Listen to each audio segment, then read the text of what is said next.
This is part 4 of a 5-part series summarizing the Sefer, the book I wrote, trying to provide religious, moral, cultural responses to this multi-layered and multifaceted struggle that has been thrust upon us, looking for meaning, looking for faith, trying to summarize some of the ideas that I touched upon.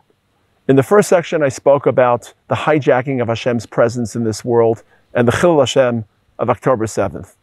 In the second portion of this series, I spoke about the contest of religious values. How does Islamic fundamentalism see God? How do we see God?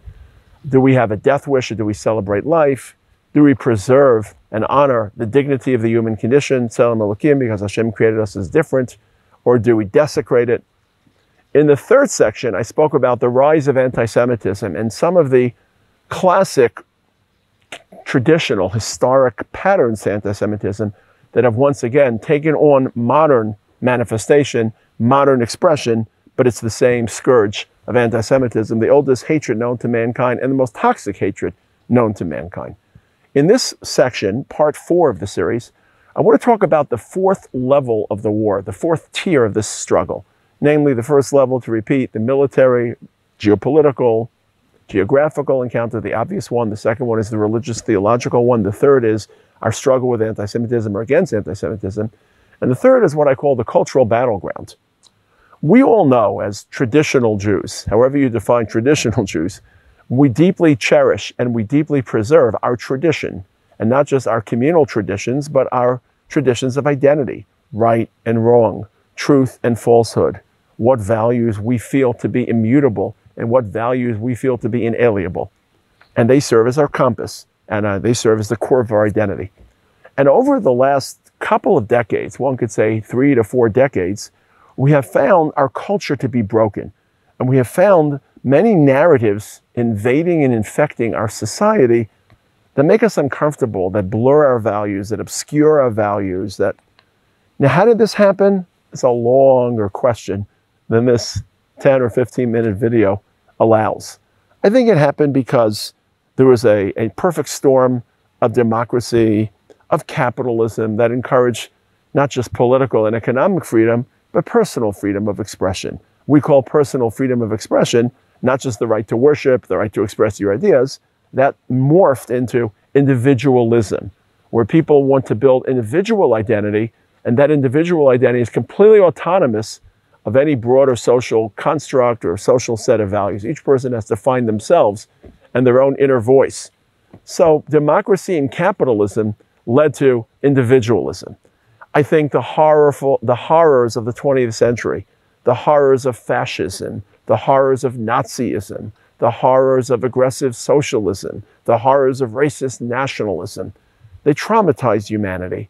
And any attempt to create national identity, communal identity, to shape it, there's a very violent response that possibly these are the resurgence of fascist Nazi tendencies. You'll see at protests, not just against the Jews, but you'll see the word, you're a fascist, you're a Nazi, about people who just maybe more nationalists and not trying to superimpose their views in a violent way, but there's a PTSD of the 20th century.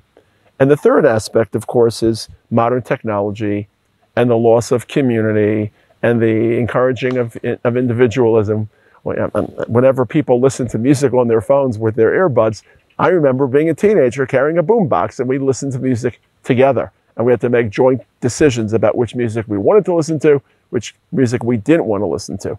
So I think that's the unholy trifecta that has caused some of our classic traditional values to erode. Number one, democracy, capitalism, the march towards freedom that's been derailed into not just freedom of worship, freedom of expression, freedom of economic activity, but freedom from any controlling, common, unifying value, personal expression, individualism. Number two, the horrors of fascism and Nazism of the 20th century.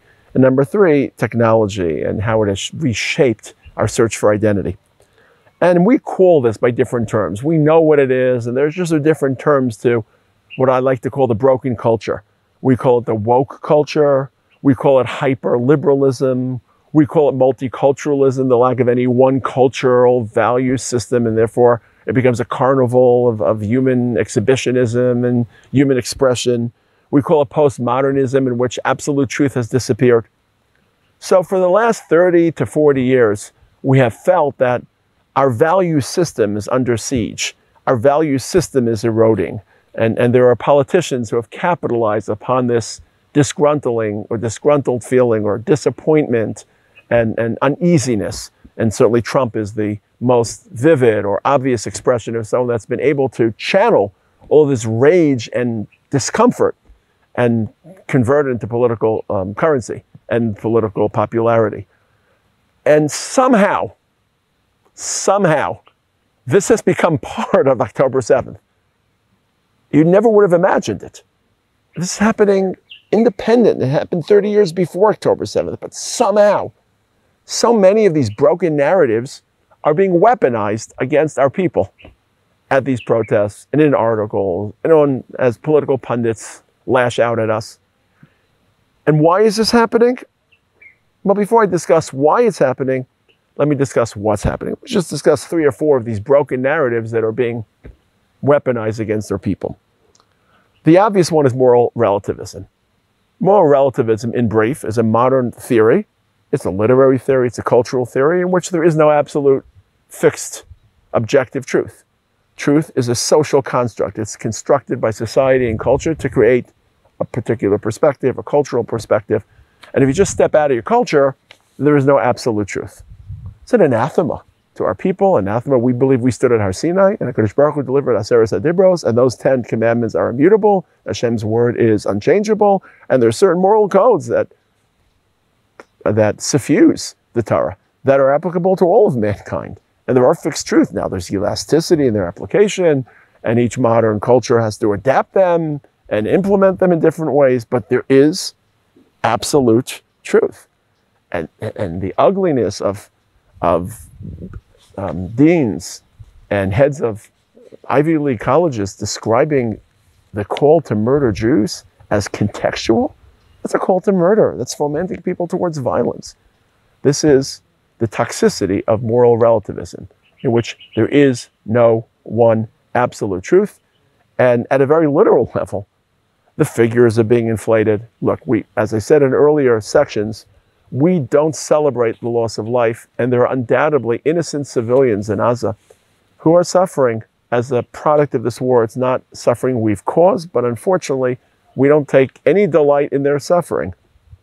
But the numbers that are being thrown around, and the pictures that are being photoshopped, and the stories that are being told that are completely false, and in this massive information, it's hard to discriminate between true and false. So you have this unholy alliance between a moral relativist attitude and the internet, which has democratized, or technology has democratized information. It's hard to know what the truth is, and it's so easy to manipulate the truth. Number 2, the politicalization of morality. You're not a moral person if you want to protect the whales. You're not a moral person if you want to protect the rainforest. You're someone that wants a virtue signal, or that has deep environmentalist concerns, and certainly we share those concerns, but morality has to start at a local, micro level. How do you treat your spouse? How do you treat your friends? How do you treat your children? How do you treat people? So unfortunately, morality has been politicized, where I can justify my moral integrity based on the causes that I support, if those causes are seen as moral. Of course, we call that virtue signaling. And there's so many people who have no clue what the river to the sea means. No clue about this conflict.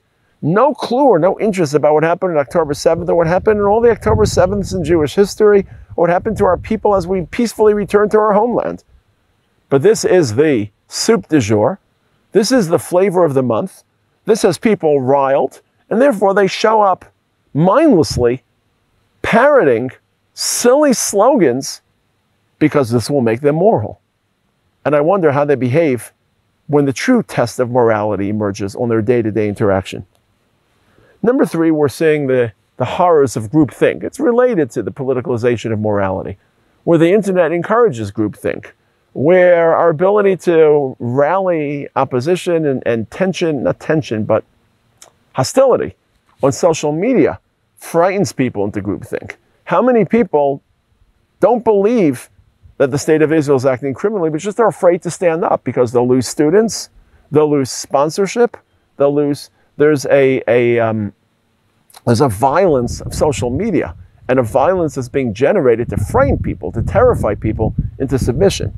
So whether it's groupthink because it's just popular and there's a viral video and 10 million people have seen the video, I must see it because if 10 million like it, then I must like it. Or if the New York Times has a headline, then it must represent the truth. Or it's just being intimidated through social media, through hostile threats. So we're seeing people abdicate freedom of choice, freedom of will. We thought that the internet would empower us to be more free. As we know, we don't always see the dangers that approach under the cover of technology and under the cover of innovation, and we've actually been less free to render decisions in a substantive fashion. And the fourth one, of course, it's called intersectionality. Very popular theory in today's culture. If you haven't encountered it, to summarize it, it's the presumption, it's a very Marxist theory, that the world is divided into the powerful and to the oppressed.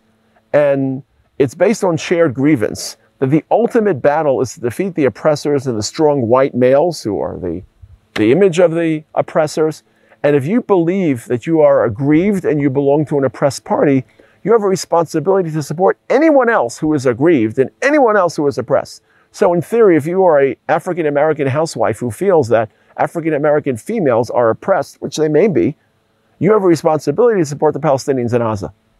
Because it's all one large battle. And then you, of course, we've seen this strange, almost bizarre expression where people that belong to the LGBTQ community who would be murdered and executed in Gaza because they see themselves, maybe justifiably, as aggrieved and as discriminated against, then every discriminated party, it creates a very violent, dark, and Marxist view of the world, as if it's a constant struggle between those who have and those who have not, and those who are imposing their will on others. These are four of the, what we would call, modern broken narratives that have been weaponized against our people in this battle. Why is this happening? That should be obvious. Because it's our function in this world, not just to live in the land Hashem promised us, and not just to speak in the name of Hashem through religion, but to improve, repair, and reconstruct broken cultures. So it's not incidental that this war, which is historic, which we're trying to solidify our place in history and our place in the land of history, this war is also a battle against broken cultural narratives about intersectionality, about the absence of truth, about the absence of independent thought, independent decision-making. So you shouldn't be surprised that these modern cultural broken narratives have been weaponized against our people, and that part of our struggle, what I call the fourth tier of this battle, is to try to repair these broken cultural ideas and philosophies.